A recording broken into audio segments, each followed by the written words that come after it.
can you introduce yourself to our site visitors?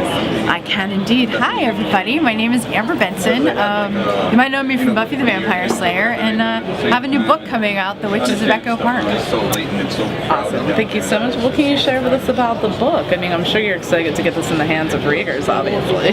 Yeah, I'm nervous. You know, you spend all this time crafting this world, and you just pray that people connect to it and like the characters and want to live there, because there's going to be 2 more books after this one.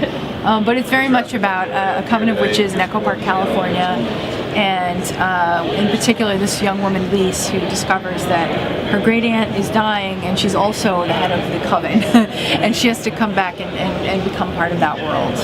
So how far along do you have the whole story mapped out? I do. I know where it ends. That's good. So, you know, basically, how are you enjoying like the convention atmosphere and the fan base? I mean, the Buffy fan base itself is still so rabid. So, you know, the fans are still so hungry for that. It's amazing to me that it still has such a vital presence in society. The fact that we were done how many years ago, and we're still on FX. People are still finding us. We were on Logo. You know, people were becoming new fans of the show. And I was like, how is that possible? But I think like any sci-fi fantasy show, you do sort of engender a very dedicated fan base, because you're doing something that's unique. You're crafting something that is outside of the norm, and especially with Buffy, it's about like a bunch of outsiders who find each other and find the place where they fit together, and I think that's very appealing, especially in this geek culture. I think it's a theme that everyone can find some way to relate to, and everyone can find a character. It's like, well, do you feel like Xander? Do you feel like Willow? Who are you? You know, are you Tara? Are you Buffy? Is there anything from your time spent playing the character that you continue to take with you even now?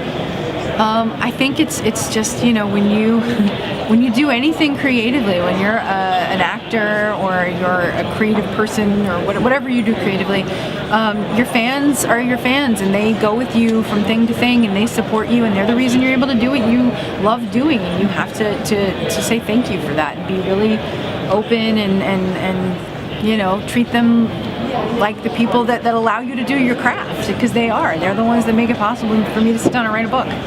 So I mean, but jumping back to the book a little bit, I mean, I know it's about witches and it's a supernatural thing. When did you develop kind of a love for delving into that area? I've always been interested in the occult. I always wanted to know what happened when you died. So I think that was Amber Benson goes in search of. Yeah, I grew up, I was the kid in the library looking up vampire stuff. How do you make a zombie? So I get it naturally. I come by it honestly. Awesome. So what other projects do you have in the works right now? I have a new series from Geek and Sundry based on the Rachel Kane YA series Morganville. Okay. And I play Amelie. She's sort of like the large and in charge vampire in a small Texas town, and I got to like be kind of the badass. Nice. I had like a full-on Grace Kelly, like bleach blonde. That's why my hair is blonde now. Blonde, like poofy hair thing, and power suits. It's got to be refreshing to do that. It was so much fun. I love it. Awesome. Well, we'll definitely look forward to that and checking out the book. Thank you so much. Oh, thank you. Thank you, guys.